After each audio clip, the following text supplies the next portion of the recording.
अवधूत चिंतन श्री गुरुदेव दत्त. नमो दत्त दत्तदेसी हो. दत्तगुजवाहिनी यूट्यूब चॅनलच्या माध्यमातून आपण पाहत आहोत गोरक्ष केमेगेरे नावाचा ग्रंथ भावार्थ. दत्तदेसी योगेश ताबडबीड तुमच्या सोबत आहे. आणि आपण पाहतोय की कालच्या कथेमध्ये आपण पाहिलं की गोपीचंद राजा आहे, कानिपनाथ महाराज आहेत, जालिंदरनाथांना त्यांनी गर्दीतून वरती काढलेलं आहे. घोड्याच्या लिदीमध्ये गोपीचंद राजाने 10 वर्षापूर्वी लुमावंती राणीने एक कानामध्ये चुकीचा गैरसमज अगदी घातल्यामुळे, चुकीची बातमी दिल्यामुळे संतापलेल्या त्या राजाने त्या जालिंदरनाथांना पुरलं होतं. आणि नंतर कानिपनाथ महाराज आले, ते 5 पुतळे केले. जालिंदरनाथ महाराजांच्या रागाने ते 5 पुतळ्यांची राख झाली. तरीही कोण या ठिकाणी मला उकरतोय, कोण या खड्ड्यातून मला बाहेर काढण्याचा प्रयत्न करतोय असं म्हटल्याच्या नंतर कानिपनाथाने ओळख करून दिली. मैनावती राणी त्या ठिकाणी होतीच, गोपीचंद राजाही होता. आणि कानिपनाथ आले म्हटल्याच्या नंतर जालंधरनाथांना आनंद झाला आणि ते स्वतःहून बाहेर आले. आल्याच्या नंतर राजाला विचारलं, तुला काय पाहिजे, तुला जे पाहिजे ते माग, मी तुला द्यायला तयार आहे. आणि मग गोपीचंद राजा म्हटलं, मला शाश्वत असं प्रकारचं कल्याण करणारं, जीवनामध्ये जे टिकणारं चिरंतन अशा प्रकारचं सुख मला पाहिजे, आणि ती म्हणजे संत कृपा. आणि जालंधरनाथाने त्यांना अनुग्रह दिला. अनुग्रह दिल्याच्या नंतर गोपीचंद राजा आहे ते नाथपंथी झालेले आहेत आणि त्यांनी नाथपंथाची दीक्षा घेतलेली आहे. आपला घर प्रपंच संसार सोडून आता धर्म कार्यासाठी, नाथपंथाच्या प्रचार प्रसारासाठी जालंधरनाथांच्या आदेशाने ते आता निघालेले आहेत. बद्रिकेदार दिशेने जाण्याची आदेश त्या ठिकाणी जालंधरनाथ महाराजांनी दिलेला आहे. आणि गोपीचंद राजा आता बद्रिकेदारच्या दिशेने निघालेले आहेत. आणि असं करता करता पुढे नेमकं आता काय झालं तर 18वा भाग गोरक्ष केमेगेरीचा आपण पाहत आहात. चंपावती भगिनी अशा प्रकारचा या भागाला नाव या कवीने दिलेलं आहे. आणि गोरक्ष केमेगेरीचा भावार्थ पाहत असताना आपल्याला या ठिकाणी गोपीचंदचं नेमकं आता काय झालं ते आता श्रवण करायचंय. कौला बंगाल्याची पौला पट्टनासी, शिष्य गोपीचंदा प्रजा पाहे.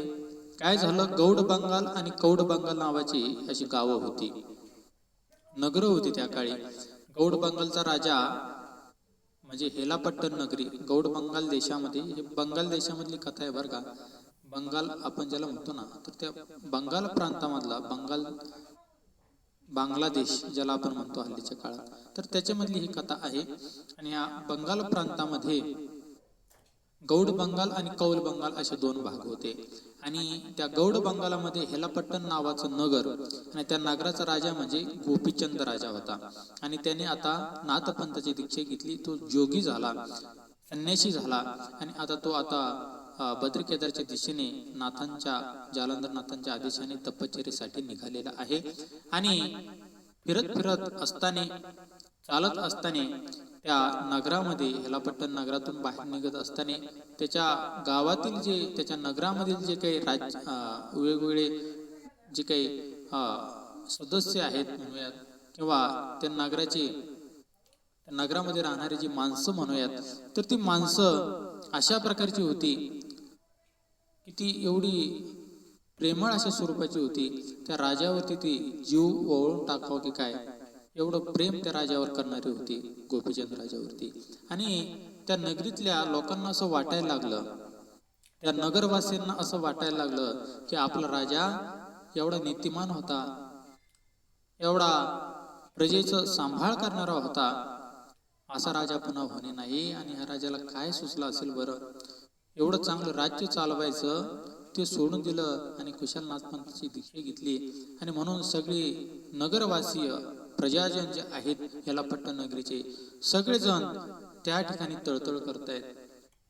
आणि सगळेजण राजाला म्हणतायत, राजे महाराज तुम्ही चाललात, आता कोणा कधी येणार माहिती नाही, परंतु या ठिकाणी तुम्ही थोडा विश्राम करा, आमच्या इथे राहा, चहा पाणी घ्या, किंवा थोडंसं भोजन वगैरे करा, काहीतरी आमचा पाहुणचार आता शेवटचा या नगरामधून तुम्ही आता चाललाय, तर काहीतरी सेवन करा.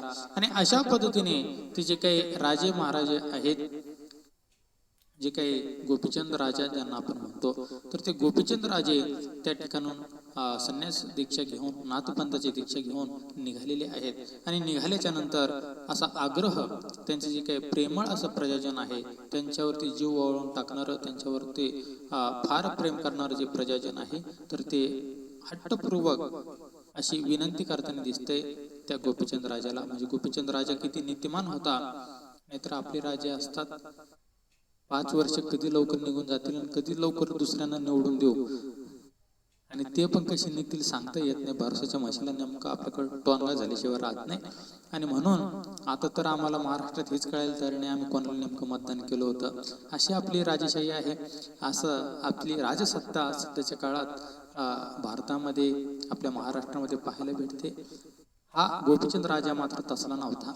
हा गोपीचंद राजा किती नीतिमान होता हे जनतेने दिलेल्या प्रेमावरून, जनतेने केलेल्या तळमळीवरून आपल्याला कळून येतं. आणि अशा पद्धतीने दर मजल करत त्या गौड बंगालमधून, हेलापट्टण नगरामधून, आपल्या राज्यामधून जो काही गोपीचंद राजा आहे तो आता नगराच्या बाहेर निघला.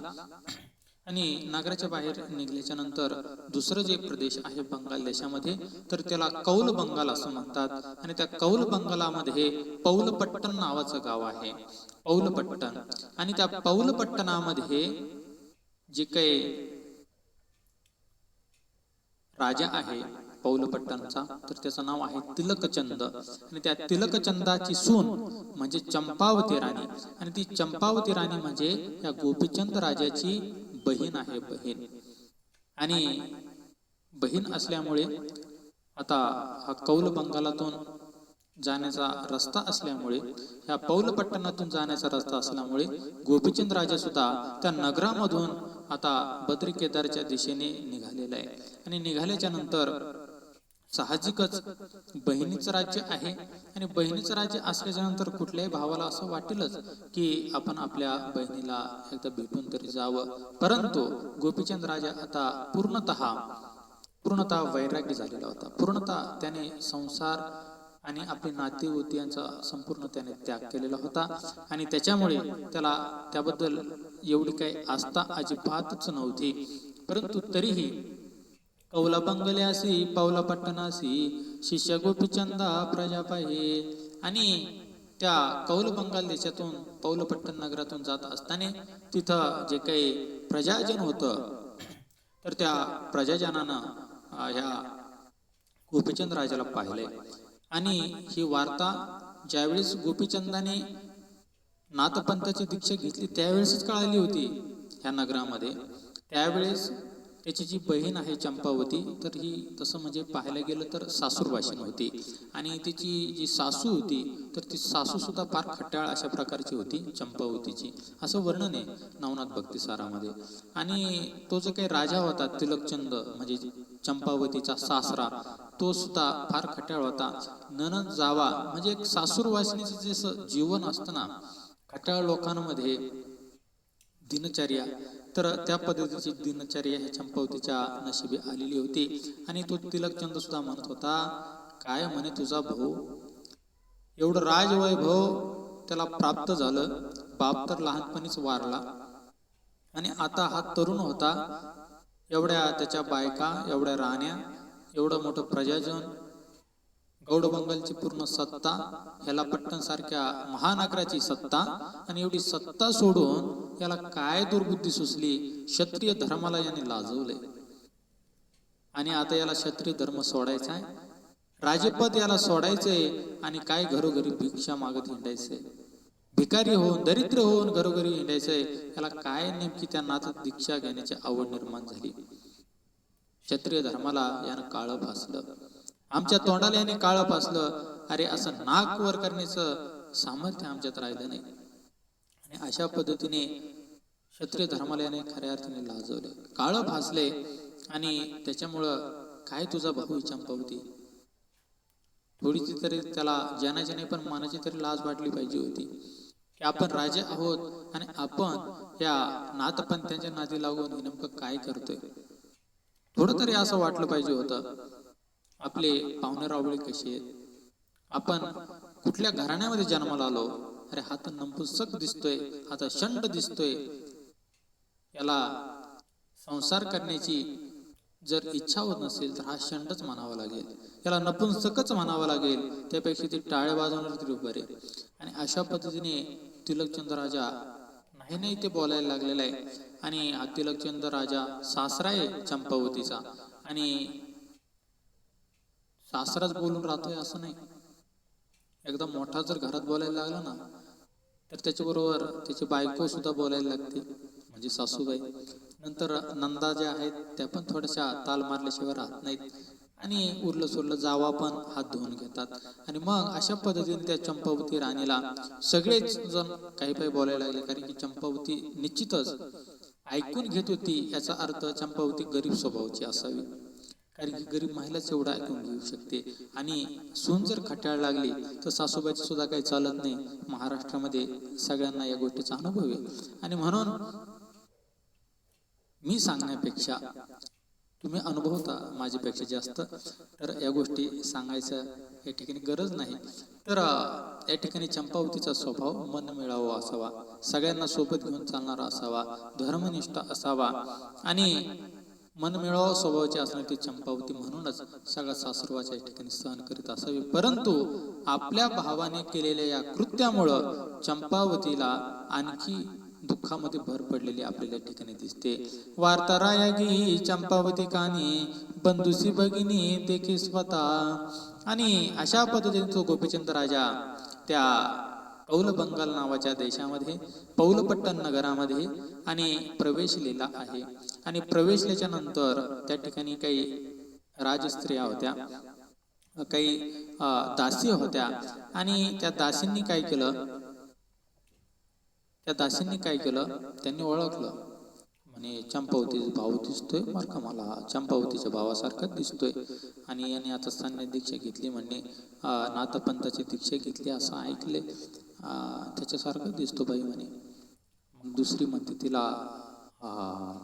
आता त्याने ते भगवे वस्त्र धारण केले ना, कंठी, शैली, शिंगे, फावडी, कुबडी, संपूर्ण असा नाथपंथाचा वेश घेतला ना, त्याच्यामुळे हा वाळकली येत नाही. पण हा नक्की गोपीचंदच राजा आहे आणि चंपावतीचाच भाऊ आहे बरं का. चला म्हणे आपण लवकर जाऊ आणि त्या चंपावतीला जाऊन सांगू की चंपावती तुझा भाऊ या नगरामध्ये आलेला आहे. आणि मग त्या ज्या काही दासी असतात त्या गावाच्या बाहेर एक विहीर असते आणि त्या विहिरीच्या तिथं हा जो काही गोपीचंद राजा आहे, अगदी दुपारचा न्याहारीचा वेळ झालेला आणि मस्तपैकी हरिभजन गात त्या ठिकाणी तो बसलेला आहे. आणि गावाच्या बाहेर थोडं आणि बसल्याच्या नंतर त्या ठिकाणी ही वार्ता किंवा हे प्रत्यक्ष त्या गोपीचंदाचं दर्शन त्या दासींना होते. त्या विहिरीच्या काठावरती त्या ठिकाणी भ्रमंती करत असलेल्या त्या दासींना या गोपीचंदाचं दर्शन झाल्याच्या नंतर त्या म्हणतायत की आपण लवकर लगेच जाऊयात आणि चंपावतीला जाऊन सांगूयात, चंपावतीबाई तुमचा बंधू गोपीचंद ज्याने आत्ताच नाथपंथाची दीक्षा घेतली तर तो आपल्या पौलपट्टण नगरामध्ये आलेला आहे आणि त्याला जर भेटायचं असलं तर तुम्ही भेटून घ्या. आणि मग असं म्हटल्याच्या नंतर त्या दोन्ही ज्या काही दासी आहेत तर त्या चंपावतीकडे जातात. चंपावतीला सांगतात, चंपावती तुमचा जो बंधू आहे ना गोपीचंद राजा, तर ते आलेलेच बरं का म्हणे. आपली ती गावाच्या बाहेर ती एक विहीर नाही का, तर तिथं ते हरिभजन गात होते. आता आम्ही दुपारी पाहून आलो, तर त्यांना भेटायचं असलं तर तुम्ही जाऊ शकता. आता चंपावतीला अजूनच वाईट वाटलं, हा इकडे कशाला आला असेल. अवघड असतं सासूरवासिनीचं जीवन. याच्यामुळे मला एवढे बोलणे बसतायत. भावाविषयी प्रेम अंतकरणात असतं परंतु बोलून दाखवता येत नाही आणि याच्यामुळे एवढं बोलतायत. याला जर प्रत्यक्ष पाहिलं तर याला किती अवमानपूर्ण हे वागणूक देऊ शकतात. तिलकचंद राजा माझा सासरा किती खट्याळे, सासूबाई किती खट्याळे, या गोपीचंदाला माहित नाही काय. आणि तिला सुद्धा फार वाईट वाटलं आणि चंपावतीला तर हे कळालंच. परंतु पुन्हा त्या दासींनी तिलकचंद राजालाही सांगितली बातमी, तिच्या सासूबाईलाही सांगितली. चंपावतीच्या जावा नंदा संपूर्ण नगरामध्येच बातमी झाली की चंपावतीचा भाऊ नाही का, त्याने ते नाथपंथाची दीक्षा घेतली, तो आता आपल्या पौलपट्टण नगरामध्ये आलेला आहे. आणि सगळ्या गावात बातमी झाल्याच्या नंतर आता अशा बातम्या महिलांकडून लय लवकर कळतात. कोणाला सांगू नको बरं का, मी तुलाच सांगते. पुन्हा तिची जवळची कोणीतरी असते, कोणाला सांगू नको बरं का, मी फक्त तुलाच सांगते. असं करता करता कोणाला सांगू नको, तुलाच सांगते करता करता अख्ख्या गावभर बातमी होते. आणि म्हणून प्रचार जर करायचा असेल तर आमच्या महिलांचा हाती द्यावा. त्यांच्यासारखा प्रचारक विश्वामध्ये कोणी पाहायला भेटणार नाही. अगदी नारद सुद्धा एखाद्या वेळेस लेट होईल, उशीर करेल, विलंब लावेल, परंतु महिलांनी केलेला प्रचार एवढा वाऱ्यासारखा पसरतो. तसं या दासींनी सांगितलं. पूर्ण राज्यभरामध्ये बातमी पसरली. नाथपंथी असणारा गोपीचंद राजा जो चंपावतीचा बंधू आहे, तर तो आपल्या पौलपट्टण नगरामध्ये त्या विहिरीच्या काठावरती त्या ठिकाणी तो बसलेला आहे आणि त्याचा आत्ताच प्रवेश आपल्या पौलपट्टण नगरामध्ये झालेला आहे. ही बातमी कळताच तिलकचंद राजाची तळपायची आग मस्तकाला गेली. हा कशाला आम्हाला बट्टा लावायला आलेला असेल, याला जर नगरामध्ये जर आम्ही शिरून दिलं तर हा सगळ्या नगरवासियांना सांगेल, अरे मी ते तिलकचंदाचा या ठिकाणी तिलकचंदाला जी माझी बहीण दिली ना चंपावती, तिलकचंदाला सून, तिलकचंदाची जी काही सून आहे ना तिचं नाव चंपावती, त्या चंपावतीचा मी बंधू आहे आणि मी अमक्याचा अमका लागतो, तमक्याचा तमका लागतो, नाते गोते आज सांगायला लागेल. अरे मला मान खाली घालावी लागेल. राजेशाही थाटामध्ये राजवैभवामध्ये मी जगणारा तिलकचंद राजा आजपर्यंत क्षत्रिय धर्माला लाजवेल अशा प्रकारचं एकही कृत्य माझ्याकडून घडलेलं नाही. आणि या शंडाने, या नपुंसकाने, या क्षत्रिय धर्माला लाजवणाऱ्या या गोपीचंदाने आज या ठिकाणी दरिद्री होऊन, भिकारी होऊन, असं नाथपंथाची दीक्षा घेऊन या ठिकाणी आमच्या तोंडाला काळं फासले आणि नवे नवे माझी फटफजिती करण्यासाठी आता पौलपट्टण नगरामध्ये सुद्धा आलाय. ही दुर्बुद्धी याला कशी काय सुचली? आणि म्हणून त्याने त्या ठिकाणी आदेश काढला की जा म्हणे त्या गोपीचंदाला नगरामध्ये प्रवेश बंदी करा, नगरामध्ये येऊन देऊ नका. आणि मग त्या ठिकाणी काय केलंय, गोपीचंद राजा आहे आणि अनेक सेवक आहेत त्या तिलकचंद राजाचे, आणि ते तिलकचंद राजाचे सेवक त्या ठिकाणी त्या गोपीचंदाकडे जात आहेत. अगदी 5 पक्वान्नाचं ताट भरून घेऊन जात आहेत. पाहुणा आहे ना आपला, नाही म्हणता येत नाही. कसा जरी असला तरी शेवटी आदर तर करावा लागतो. अरे दारामध्ये जर कुत्र आलं तर त्याला आपण चतकुर भाकर टाकतो. अरे हा तर मनुष्य आहे. तिलकचंदाकड एवढी तरी किमान काहीतरी दया भावना होती. हे तिलकचंदाचं फार मोठं मन मानावं लागेल दत्तदेसी हो. नाहीतर माणसं चहा सुद्धा पाजत नाही हो. काही पाहुणे एवढे खटाळ असतात, एवढे कंजूस असतात. आणि मग अशा प्रकारचा तिलकचंद राजा त्याने सेवकांना पाठवलेला आहे त्या विहिरीच्या काठावरती आणि सांगितलेलं आहे सेवकांना, जा म्हणे 5 पक्वान्न घेऊन जा. त्या आलाय आपल्या दारामध्ये तर कशाला तो उपशी ठेवायचा नाही का. आणि म्हणून तुम्ही हे 5 पक्वान्नानं भरलेलं ताट घेऊन जा आणि त्या ठिकाणी त्या गोपीचंद जो नाथपंथाची दीक्षा घेतली तर त्या गोपीचंदाला जेव घाला आणि तिकडं अश्वशाळेमध्ये ठेवा. अश्वशाळा म्हणजे काय माहिती का, जिथं राजे महाराजांची घोडे बांधण्याची जागा असते, घोडदळ, आणि ते घोडे बांधण्याची जी जागा असते त्याला अश्वशाळा, आपल्या आताच्या भाषेमध्ये त्याला पागा असे म्हणतात. आणि त्या अश्वशाळेमध्ये जिथं घोडे बांधतात तर त्या घोड्यांच्या बांधण्याच्या त्या तबेल्यामध्ये तुम्ही त्याची व्यवस्था करा. काय त्या गोपीचंदाचे हाल येतो. गोपीचंद त्या ठिकाणी म्हणतोय, अरे या जगामध्ये फक्त संपत्तीला किंमत आहे, संपत्तीला किंमत आहे. पैसा जर माणसाकडे असला ना तर सगळी माणसं हात ओला तर मित्र भला, हात ओला तर मित्र भला, नाहीतर कोणी विचारत नाही कोणाला. आणि म्हणून सगळे हे तो संपत्तीचे वारे, सगळेजण संपत्तीचे आहेत, सगळेजण वैभवाचे आहेत. आज माझ्याकडे वैभव नाही, मी नाथपंथाची दीक्षा घेतली, घरोघरी धर्म कार्य करण्यासाठी निघालोय, तर हे माझे असणारे संपत्तीवान ऐश्वर्यवान जे काही माझे नातलग आहेत ते सुद्धा मला आज विचारायला तयार नाहीत.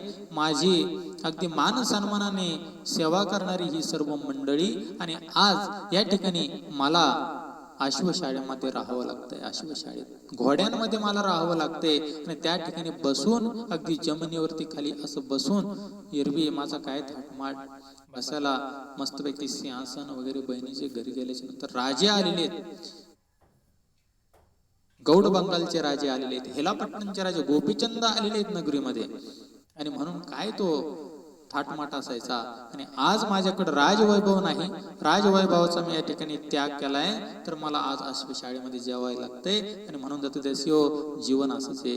जोपर्यंत तुमच्याकडे असतं त्यावेळेस सगळं जग तुमचं असतं, आणि ज्यावेळेस तुमच्याकडे काही नसतं त्यावेळेस तुम्हाला कोणीही विचारायला तयार नसतं. आणि म्हणून आपल्याकडं आहे तर सगळ्या जगामध्ये आपल्याला किंमत मिळते, आणि आपल्याकडे काही नसताना त्यावेळेस कोणीच कोणाला विचारत नाही. आणि म्हणून हे जे सर्व काही आहे तर हा मायाजाळ आहे. माया म्हणजे पैसा. पैसा जर तुमच्याकडे असेल, संपत्ती जर तुमच्याकडे असेल, तर हे जाळं अगदी चिटकून असतं. आणि तुमच्याकडून जर काही प्राप्तच नसेल किंवा तुम्ही जर धनवानच नसाल तर तुम्हाला कोणीही विचारत नाही. ही तिलकचंद राजा, गोपीचंद राजा, चंपावती जी काही राणी आहे म्हणजे गोपीचंदाची बहीण आहे, तर त्यांच्या जीवनचरित्राच्या माध्यमातून जे काही प्रसंग या ठिकाणी आम्हाला पाहायला भेटतो, तर गोरक्ष किमेगारी फक्त प्रबोधन करू शकते.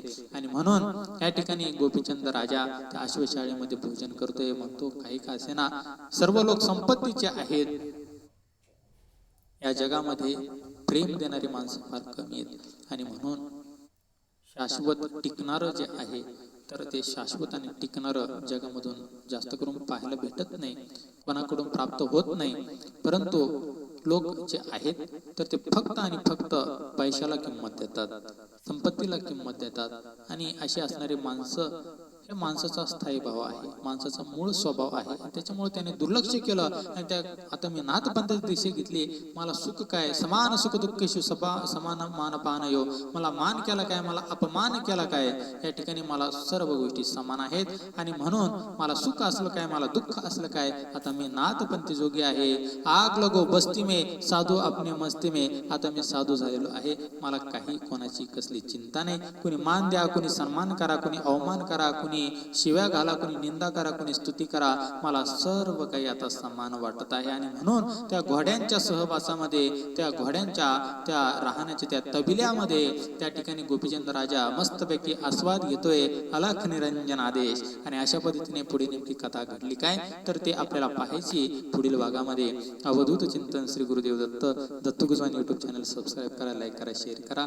नमो दत्त.